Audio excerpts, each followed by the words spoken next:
Stupidity.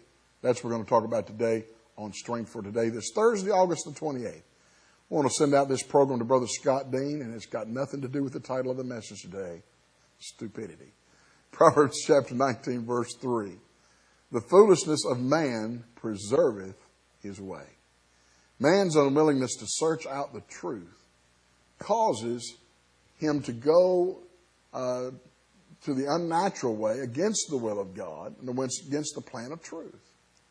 When we refuse to seek God, we fail to find the way of truth.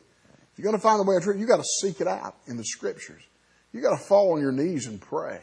You've got to trust God and do what the Bible says do when it says do it, and stay away from those things it says stay away from. Deuteronomy 4:29 says, But if from thence thou shalt seek the Lord thy God, thou shalt find him. And if you seek him with all thy heart, and with all thy soul. God's not hard to find if you look for him. You just can't be lazy. You got to wait for him. You can't be stupid and sit back and think God's going to come to you. You've got to seek him out. You've got to find him and search for him. 2 Chronicles 12:14. And he did evil because he prepared not his heart to seek the Lord. You see, you've got to prepare your heart to seek the Lord. You've got to cleanse your ways. You've got to study the Word. You've got to be still and know that he's God. How many times have I heard that here lately? Be still. Just wait on God. He's there. Trust him. Hosea 10:12.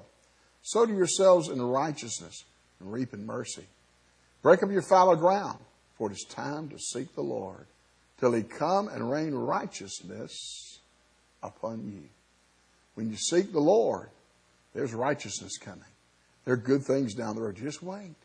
Acts 17:27. That they should seek the Lord, if haply they might feel after him and find him, though he be not far from every one of us. He's only a prayer away. He's only a book away. When you pray and read, it'll be your strength for today and your hope for tomorrow.